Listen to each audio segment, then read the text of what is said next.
स्नान करने के उद्देश्य से एकादशी का व्रत था। एकादशी के व्रत के उद्देश्य से स्नान करने के लिए चल पड़े। यहां पर बताना आवश्यक है, हम लोग भी एकादशी का व्रत रहते हैं। समस्त हिंदू परंपरा में जीवन जीने वाले जो लोग हैं, भारतीय सनातन संस्कृति में जीने वाले जो लोग हैं, वो लगभग एकादशी का व्रत करते हैं। और जो नहीं करते हैं वो आवश्यक रूप से आज से इस बात को प्रण करें और इस कथा मंडल से, इस कथा सभा से ये सीख करके जाएं, इस बात को गांठ बांध करके जाएं कि उनको एकादशी का व्रत रहना ही चाहिए। बड़ा पुण्यदायी व्रत है।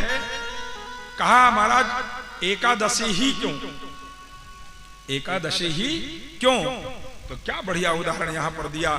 कहा हमारे शरीर में भी 11 हैं, हमारे शरीर में भी 11 इंद्रियां हैं। कौन कौन सी? कहा 5 ज्ञानेंद्री और 5 कर्मेंद्री और 1 मन जो सबका संचालन करता है। 5 ज्ञानेंद्री, 5 कर्मेंद्री, 1 मन, इनको मिलाकर के कितना हुआ? एकादश।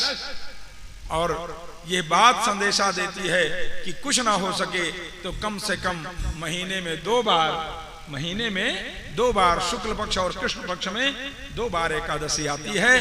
तो हम अपने हमेशा नहीं कर सकते तो कम से कम महीने में 2 बार, पखवाड़े में 1 बार, 5 कर्मेंद्री, 5 ज्ञानेंद्री और 1 मन को भगवान को समर्पित करें। इसलिए एकादशी का व्रत पुण्यदायी है, एकादशी का व्रत करने योग्य है। और ये एकादशी का वर्णन चल रहा है भैया। अच्छा, आजकल क्या है ना कि जिस दिन व्रत रहा जाएगा, जिस दिन लोग व्रत रहते हैं, उस दिन कुछ ज्यादा मामला टाइट हो जाता है। सामान्य दिनों में तो दाल चावल रोटी सब्जी जो भी परमात्मा दिए खाए, ठीक है। और जिस दिन व्रत रहेगा उस दिन फिर आप समझ लीजिए क्या कहना। हाँ, बढ़िया आलू तली जाएगी, बढ़िया सिंघाड़े का हलवा, सिंघाड़े की पूड़ी, साबूदाना इत्यादि जो भी भगवान फल फूल खाएंगे घर वाले घर वाली। और उसके बाद जब पूछिए तो यही बताते घूमेंगे कि भैया व्रत ही व्रत है भैया। और किसी के पास जब बैठ जाएंगी, कहीं चली जाएंगी, अरे दीदी आज कुछ चेहरे की चमक गायब है। अरे भैया व्रत है माने अलग से ये बताना कि हम कुछ खाए पिए नहीं है, जबकि यहां तक बिल्कुल खींचे हैं। ये है व्रत का प्रभाव। आजकल व्रत का मतलब क्या है? व्रत कहते किसको है? व्रत माने संकल्प। व्रत का जो शाब्दिक अर्थ है, व्रत माने संकल्प। हम संकल्प लेते हैं उस दिन कि हमको अन्न भक्षण नहीं करना है।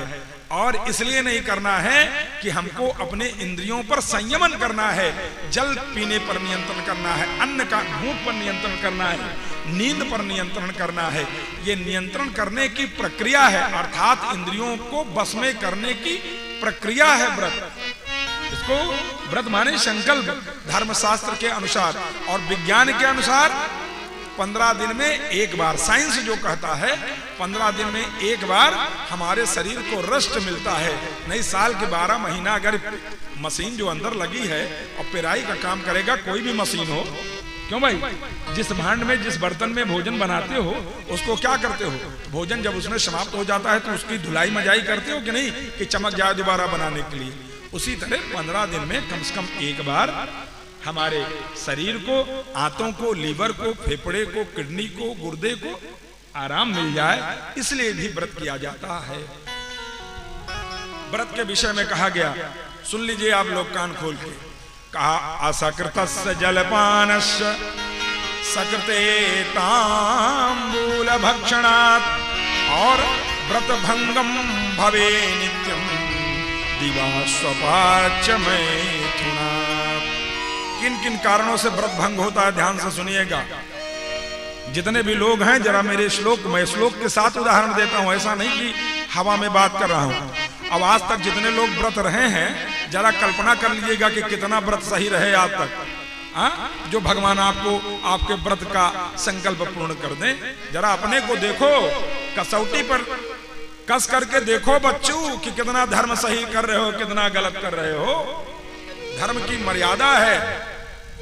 आजकल धर्म की मर्यादा खत्म हो गई, सिर्फ नाटक रह गया, सिर्फ धर्म के नाम पर पाखंड रह गया, आडंबर रह गया।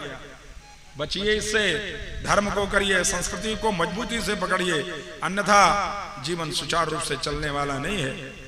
मेरे गुरु जी कहते हैं आज भी भारतवर्ष में कम से कम 1.5 लाख लोग सिर्फ मंत्रों से मारे गए, अभाव में, मंत्रों को न जानने के कारण, भूत बाधा, प्रेत बाधा, इससे जो दैनिक जीवन का क्रम है उसको न करने के कारण नाना प्रकार के ग्रहों से ग्रसित हैं। कहा क्या कहते हैं व्रत के बारे में? असकृतस्य जलपानस्य सकृते तांबूल भक्षणात् व्रत भंगो भवेत् नित्यं दिवा स्वपाच्य मैथुनात्। असकृत जलपानस्य, बार बार जलपान करने से व्रत भंग हो जाता है। श्लोक कहता है असकृत जलपानस्य और सकृत तांबूल्य भक्षणात्। अगर व्रत जिस दिन आप हैं और एक बार भी अगर आपने पान खा लिया तो आपका व्रत भंग हो गया।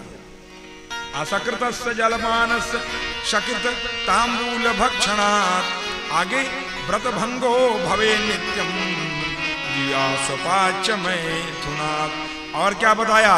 कहा दिन में सो जाने के कारण, जिस दिन व्रत रहिए सोना नहीं चाहिए, जो दिन में सो जाता है व्रत के समय। और क्या बताया? दिवा स्वपाच्य तथा च मैथुनात्। और जो मैथुन क्रिया करता है अर्थात संसर्ग करता है व्रत के दिन, वह व्यक्ति आवश्यक रूप से उस व्यक्ति का व्रत भंग हो जाया करता है। ये है एकादशी या अन्य व्रतों को रहने का प्रमाण, और ये है व्रतों को भंग करने का होने का प्रमाण।